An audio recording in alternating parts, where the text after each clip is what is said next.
Jesus Cristo se faça aqui presente, abençoando a cada um de nós o que a gente necessita, não o que a gente deseja. Então, o meu nome é Alan Toretti, para quem não me conhece. Gratidão por todos por virem a essa casa para receber esse amparo. Hoje a palestra que vamos ministrar hoje é sobre as paixões, os vícios, um assunto bem importante e delicado para frisar. Todos nós conhecemos alguém que passa por isso, ou estamos passando, ou já passemos, né? Então, vou pedir o auxílio do nosso Mestre Jesus Cristo aos benfeitores espirituais para nos intuir a essa palestra e falar o que precisamos. Falando sobre vícios, quando a gente fala sobre vícios, o que vem para nós no primeiro momento? São as drogas, os álcool. Isso é a primeira coisa que aparece, mas não é só isso. Os vícios é muito mais. Os vícios é tudo aquilo que afasta de Deus. É tudo aquilo que é mal. É tudo aquilo que nos domina, que nós não temos o controle. Uma pessoa que fica o dia inteiro reclamando.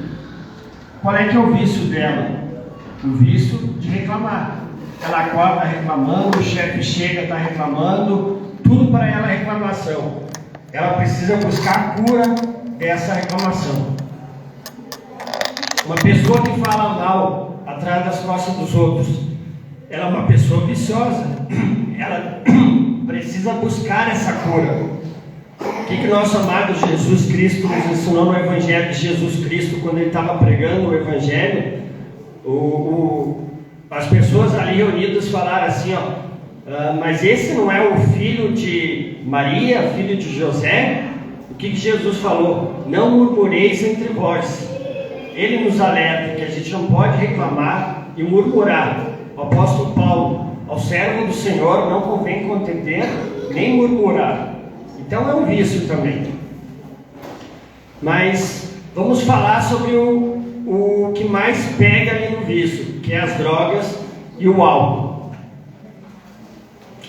O que é do berço ao túmulo, onde é a nossa vida aqui no planeta Terra, a única certeza que nós temos é chegar à morte. Então nós temos que se preparar para o que vai acontecer depois da morte, do desencarno. E o que a gente é em vida, a gente é em morte. Então se eu tenho vício da bebida, das drogas, dessas coisas que eu falei, desses más índoles, quando eu morrer eu vou continuar com tudo isso. Com todo o vício da bebida e com o vício das drogas. Então, o Evangelho de Jesus e o Espiritismo ele nos prega para a gente fazer o desapego, eliminar essas más tendências. Como é que é o Espiritismo? Como é que se reconhece o verdadeiro espírita? Reconhece o verdadeiro espírita pela transformação moral que ele faz e tentar melhorar, tirar todas essas más índoles que ele tem. Então, o que ele fala? Por exemplo, vou dar um exemplo. Se eu desencarnei e eu tinha o vício do álcool, os obsessores, eu vou continuar com aquela vontade de beber. Só que tem muita gente que fala que quando a gente morre, a gente está num estado meio inconsciente, a gente não sabe como morreu. Então a gente está muitos falam que aparece um tipo de um sono, porque às vezes eles estão décadas, às vezes até séculos, e não sabem que morreram. Então o que ele vai fazer? Ele vai buscar aquele vício da bebida. Então ele vai chegar perto de algum de nós, aqui encarnado, que bebe, e vai chegar perto e vai se simpatizar e vai buscar esse vício. Então a gente, que nem aqui, a gente é acostumado a ir nas festas, a gente vai achar onde a gente é mais familiar. Então se eu estou acostumado muito aqui em festa, então quando eu desencarnar eu vou para esses ambientes. E como eu não consigo mais beber, que nem eu bebi aqui, eu vou sugar. E as drogas a mesma coisa. Tem um livro Mundo Maior, de Chico Xavier, de André Luiz, ele explica um pouco sobre isso. Ele fala assim que os benfeitores, os instrutores, eles estavam no lugar presa às orações, E chegou uma pessoa e falou assim, ó, ele recaiu de novo. Eu vou falar que é tipo o Pedro. O Pedro recaiu de novo. Tá, mas ele não melhorou? Com a ajuda que nós fizemos aqui no plano espiritual, melhorou, mas voltou a cair a tentação dos vícios. Mas onde é que ele está? Ele está em casa? Não, não está em casa. Daí eles foram até lá, no plano espiritual, os espíritos, os benfeitores, e ele estava numa boate, onde tocava uma casa noturna, onde tocava músicas que não eram muito espirituais. Vou botar um exemplo tipo funk, que bota a letra que induz a sexo, essas coisas aradas, né? E lá eles perceberam, o André Luiz percebeu que as pessoas estavam dançando com aquele desejo lá, e eles estavam vendo também os espíritos ao redor dessas pessoas, o mesmo proporcionando e influenciando a essas más influências, esses desejos, né? E daí, esse que foram socorrer, ele estava numa outra sala. Ah, tá aqui o Pedro. E o que ele estava fazendo? Me dá mais um gole, me dá mais um gole. E daí, ele estava cercado por 3 obsessores, que estavam lá influenciando para ele beber, para pegar esse mau ofício, esse vício. E o que o André falou? O André Luiz falou assim, nossa, parece que o Pedro, ele parece uma taça de vinho, porque os outros estão ali bebendo dele. De tanto que é o vício, esse dos vícios, né? E daí o que aconteceu? Isso eu até fiquei chocado, porque eu não sabia. Ou tu aprende pelo amor, ou pela dor. Ali foi uma mãe e os filhos que rogaram a Deus, pelo mérito deles, eles receberam amparo. Só que esse Pedro, ele não estava buscando a cura, ele estava caindo. O que os benfeitores fizeram? Bom, ele não aprendeu no amor, então agora nós vamos passar uma doença a ele. Ele vai ficar obrigado a ficar 3 meses no hospital, onde vai ser obrigado a se desintoxicar. E lá, o que vai acontecer? Ele vai cair em si. Ele vai ver a sua mulher, os seus filhos, todo mundo pedindo para ele melhorar. Ele vai começar a ter momento para se poder se meditar, o que ele está fazendo na vida, e ele vai buscar a cura. Então, às vezes, a gente acha que é só os obsessores que fazem isso. Não, os nossos vícios. Se eu bebo muito, eu vou acabar pegando uma doença. Vou falar outros exemplos aqui. Tu pode ver que se tu buscar muita gente que tem o hábito da bebida ou das drogas, o único jeito que eles curaram muito é quando eles chegaram no fundo do poço, quando não tinha mais para onde ir, eles caíram em si e se renovaram e se melhoraram. Eu vou contar uma pessoa que é muito próxima a mim, que eu tenho maior admiração. Ele sempre teve o vício do álcool. Sempre teve o vício do álcool. Na família, às vezes ele viajava, deixava a mãe e os filhos em casa sozinho, ia trabalhar em outras cidades e ficava só bebendo. Então as famílias passaram por vários perrengues, né? E continuou, depois veio aqui em Caxias, continuou a mesma coisa. E do nada assim ele parou. Sabe como ele parou? Eu pedi para ele, mas como é que tu conseguiu parar, né? Do nada assim tu parou. Daí ele falou assim, Alan, o dia que tu tá vendo esse morro aqui, o dia que tu cair lá de cima, rolando até lá embaixo, quase morrer, e tu vê que ninguém te ajuda, e tu passar a noite inteira ali, e tu começar a meditar as coisas, aí tu vai se curar. Tá entendendo?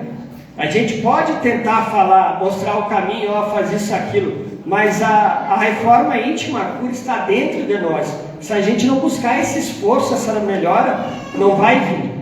E hoje até então, ele passou desse vício do álcool.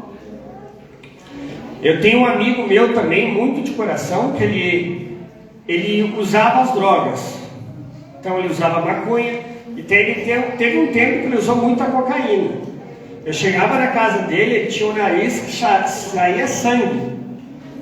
E daí a gente conversava aqui, ali e nada. Daí depois a vida foi tocando, cada um foi para o lado, e depois, quando eu vi, ele melhorou desse vício, né? E daí, esse momento da palestra, eu vou perguntar para alguém que teve um vício bem forte, melhorou. Eu fui até ele e conversei com ele. Sabe como ele melhorou do vício? Cara, eu estava no fundo do poço, meus amigos me abandonaram, minha família me abandonaram, a família dele expulsou ele de casa. Eu estava só com os amigos das mais influências. Eu estava conhecido, quando Deus nos dá uma prova muito grande, Ele sempre bota uma coisa para a gente se apegar, né? Desse meu amigo que eu falei antes, foi a família dele, né? Provavelmente pensou na família.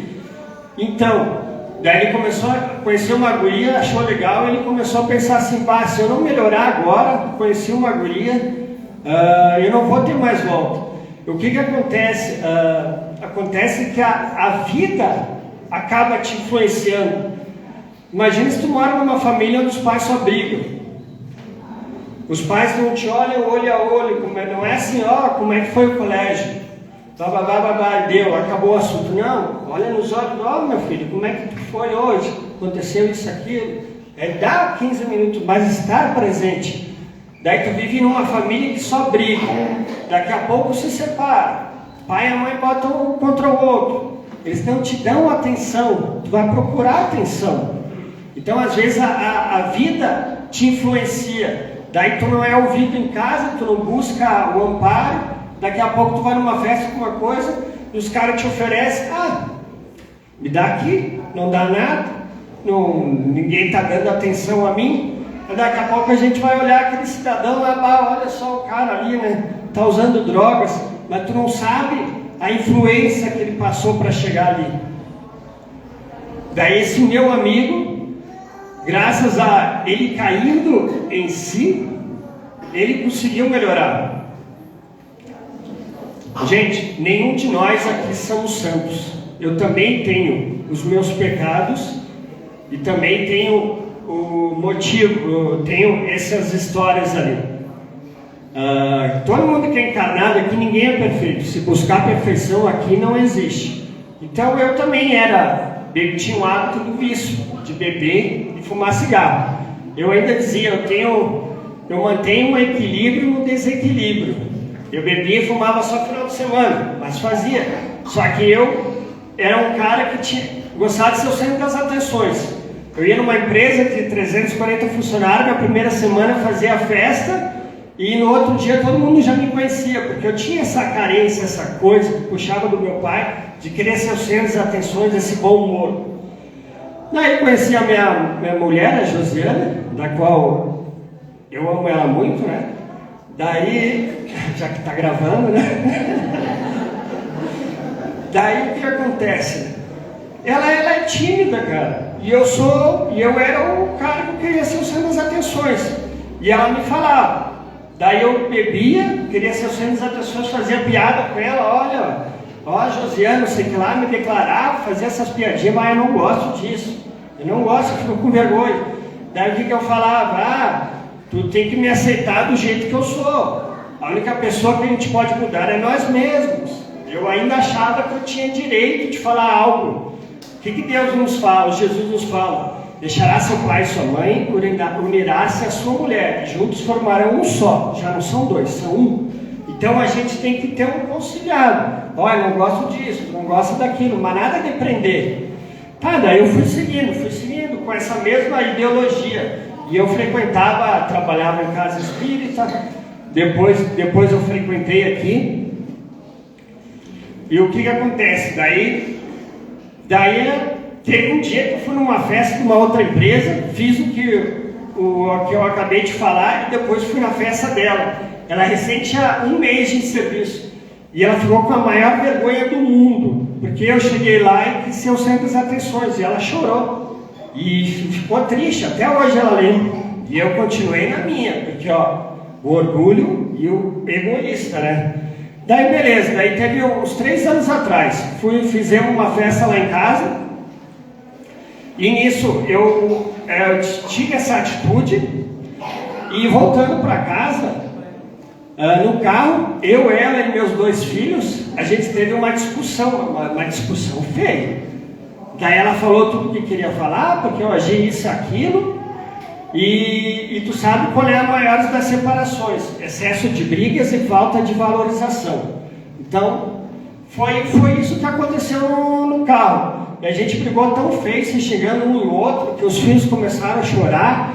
E chegou num momento tão feio assim, vamos separar isso e aquilo, que foi um negócio bem feio. Então, o que aconteceu? Caindo em si, outro dia, meditando, eu falei para mim, eu não quero mais. Não larguei a bebida. E como é que eu tenho moral para querer fazer palestra, fazer isso, aquilo, se eu bebo? Então eu falei, a partir desse momento eu não bebo mais. E parei de ser aquele centro das atenções. Comecei a ser um cara mais humilde, sabe? Ando devagar, porque eu já tive pressa. Tipo essa música ali. Então eu vi o que eu precisava de reforma e parei. E hoje nós estamos muito mais felizes, porque eu tirei o orgulho e vi o que eu precisava de mim de reforma. Olha o Covid, né? O Covid, eu pensando em mim, eu posso morrer, né? E eu fumo cigarro. Eu acho que eu vou parar. Parei. Simplesmente. Como é que eu vou fumar um cigarro? Eu fui abençoado com a asma quando era criança. Então, abençoado por essa asma, eu fumava um pouco. Só que depois com esse Covid, que fala que tu falta de ar, resolvi parar. Então, parei com bebida e parei com cigarro. Vi em mim o que precisava de reforma e fui. Gente, Francisco de Assis participou de guerras até ele se encontrar. O apóstolo Paulo matou os cristãos. Todo mundo trilha um caminho errado até descobrir o caminho certo. Então a gente tem que ter humildade e reconhecer o que precisamos em nós da mudança. Qual é o maior, pergunta do Livro dos Espíritos, qual é o maior de todos os vícios? Qual é o mais radical dentre todos os vícios? Resposta: o egoísmo. Estudai bem todos os vícios e verei que neles existe o egoísmo, e dele se deriva todo o mal. Aquele que se quiser se aperfeiçoar moralmente nesta vida, deve extirpar do seu coração o egoísmo. Então eu tenho uma mulher, eu tenho 2 filhos e eu vou num bar beber todas e vou esquecer da família. Egoísta. E a tua mulher e os teus filhos, como é que ficam? Mas eu estou com problemas aqui e ali, eu vou me encher de álcool, não quero nem saber. Egoísta. Não quero nem saber da minha família, dos meus pais. Vou usar drogas. Egoísmo. Tu és escravo daquilo que o domina. Apóstolo Pedro. Quem peca é escravo do pecado. Jesus.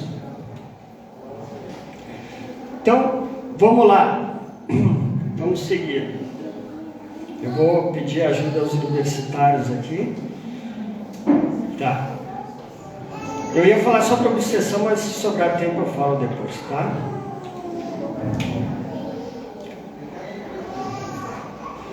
Essa parte é melhor. Essa é uma das perguntas mais impactantes que tem e de mais aprendizado. Como se poderá determinar o limite onde as paixões deixam de ser boas para se tornarem más? O que é paixão? Que é o tema da palestra. Paixão, ela pode ser boa, pode ser ruim. Eu tenho uma paixão, a minha paixão me fez, como cientista, achar uma cura. Então foi uma paixão, algo me levou. Eu tenho uma paixão de trabalhar, então eu vou seguir o trabalho. Eu tenho uma paixão de formar uma família, então eu vou buscar a família. A paixão pode ser boa, como pode ser ruim. Então, qual é o limite das paixões, onde que elas deixam de ser boas para mais? A resposta: as paixões são como um corcel, que só tem utilidade quando você o domina, e que pode ser perigosa quando você é dominado. O corcel é uma raça de cavalo veloz. E quando eu domino ele, eu posso levar onde ele quiser, eu consigo controlar ele. Mas quando eu perco o controle, quando eu deixo de ser governado, eu posso ferir o irmão que está passando, eu posso me ferir. Então isso que ele está falando. a bebida. Tem muita gente que fala, pode beber um copo de vinho, faz bem para a saúde, um copo de cerveja. Mas quem que faz isso? Aí tu vai beber, e daqui a pouco vai te fazer mal. Daqui a pouco tu pode machucar alguém, machucar o próximo. Então, tudo aquilo que o domina, você se faz escravo. Então eu vou lá comprar roupas. Vou comprar roupa porque eu preciso de roupa para me arrumar. Só que daqui a pouco eu começo a comprar muita roupa. Está virando um vício. Está deixando de ser bom. Eu tenho a paixão do futebol, que é a paixão de muita gente. Então eu assisto o jogo, eu vou lá no estádio, vou lá assistir o jogo. Só que daqui a pouco os caras começam com o time ao contrário e a gente começa a brigar. E quando eu vejo era morte. Então a paixão deixou de ser boa, porque eu não tive o controle dela. Então, é isso que ele quer dizer, que a gente tem que ter o equilíbrio em tudo.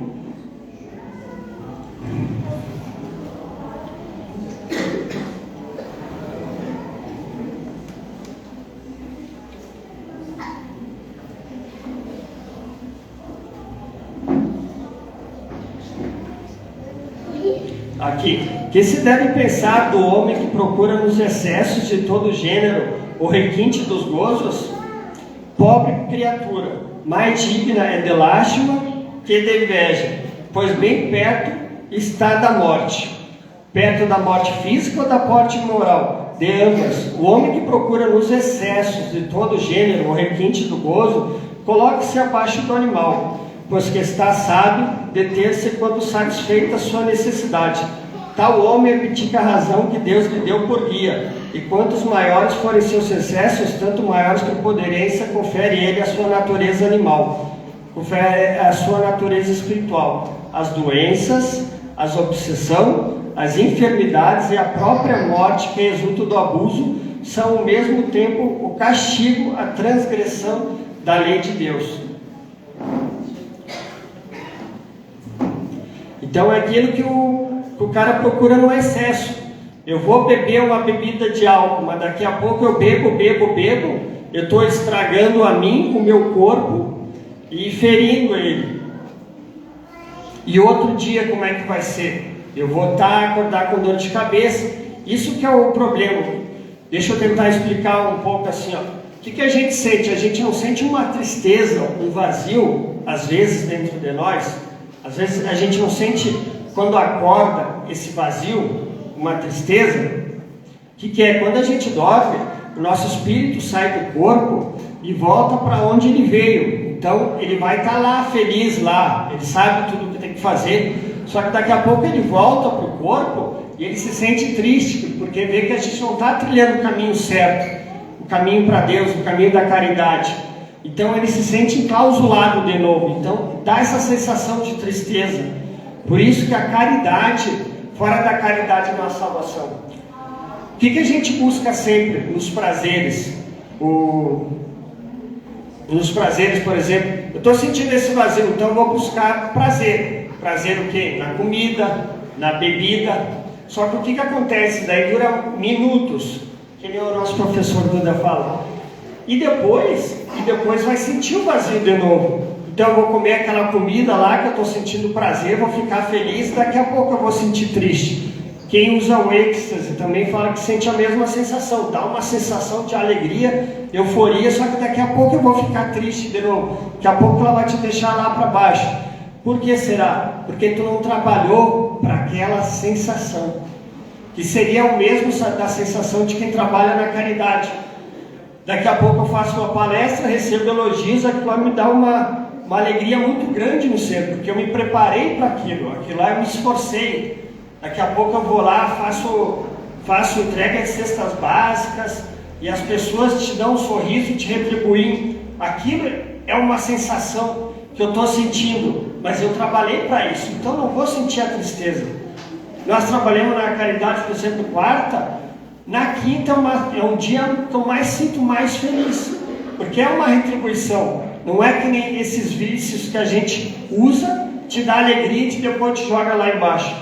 Então a gente procura muito esse vazio nisso, nas bebidas, nos vícios, e isso não é o caminho certo. Se você continuar no mesmo caminho, ele vai te levar no mesmo lugar. Se você quiser um caminho diferente, você tem que caminhar no caminho ao contrário. Depois que Jesus tinha sido ressuscitado, mais para frente, os apóstolos estavam num lugar lá e estavam pescando, né? E daí não conseguiram pescar nada, estavam tentando pescar. De repente Jesus chegou na margem da praia e falou assim: ó, me dá um peixe, que eu estou com fome. Só que eles não reconheceram que é Jesus. Daí eles falaram: nós não conseguimos pescar nenhum. Daí ataque as redes à direita, então.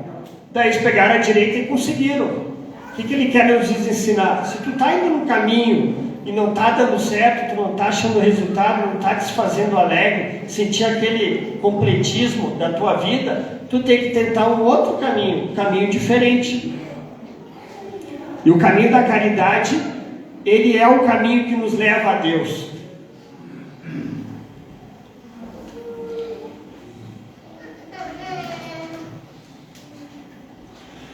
Quando o homem está, de algum modo, mergulhado na atmosfera do vício, o mal não se torna um arrastamento quase irresistível? Arrastamento sim, irresistível não. Outra pergunta: poderia sempre o homem, pelos seus esforços, vencer as suas más inclinações? Sim, e por vezes fazendo esforços bem pequenos. O que lhe falta é a vontade, a qual poucos dentre vós fazem esforços. Não há paixões tão vivas e irresistíveis que a vontade seja impotente para superá-las? Há muitas pessoas que dizem: eu quero, mas a vontade está somente nos lábios. Elas querem e têm muito prazer que isso não ocorra. Então aqui ele está dizendo que há um caminho, que dá para fazer.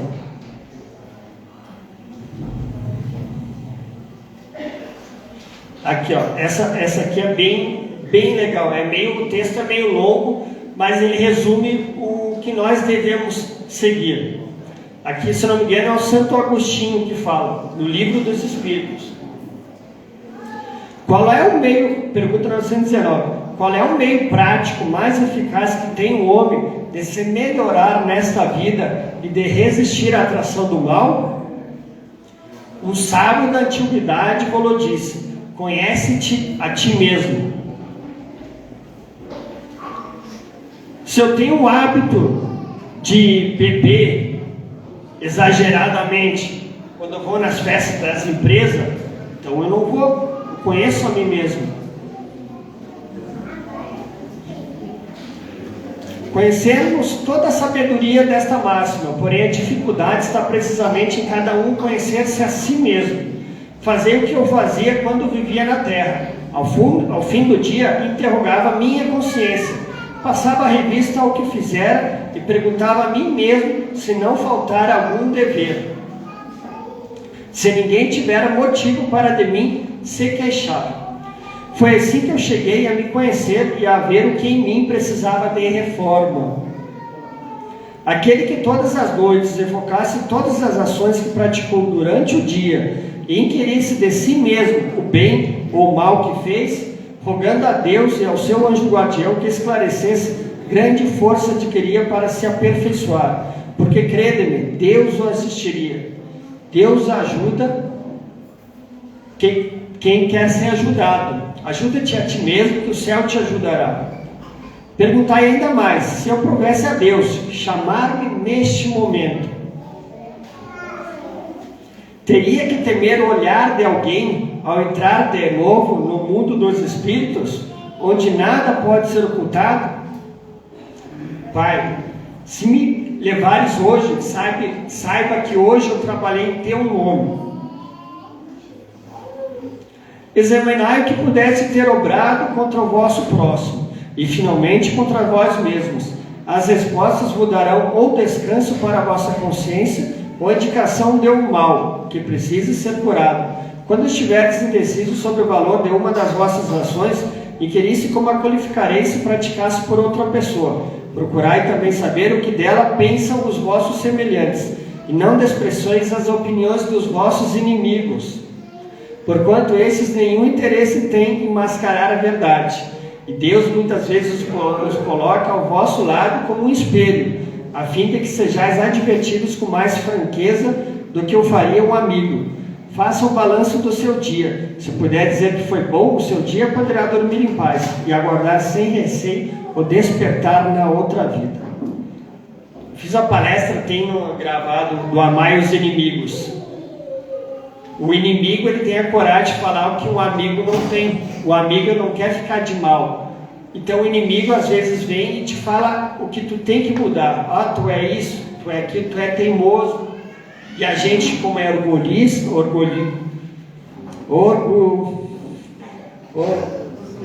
orgulhoso, orgulhista não, né? A gente se sente ofendido, né? E a gente fica todo magoado, né?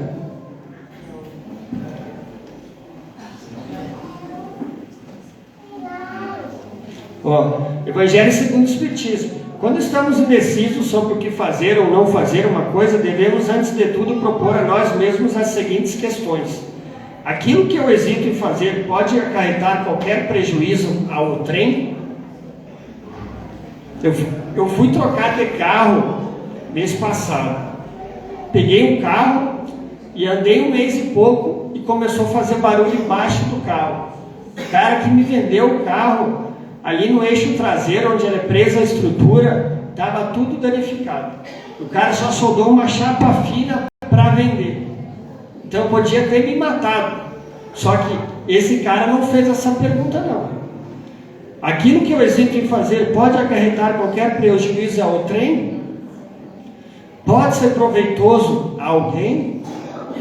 Se agisse assim comigo, ficaria eu satisfeito? Então tudo que a gente, nós for fazer, nossas atitudes, nossas ideias, a gente tem que sempre pensar: se o outro vai gostar, se eu gostaria que fizesse isso para mim, como é que eu me sentiria? Se o que pensamos fazer somente a nós nos interessa, isto nos é pesar as vantagens, os inconvenientes pessoais que nos possam advertir. Gente, eu não vou tomar muito tempo aqui, eu vou fazer uma oração então.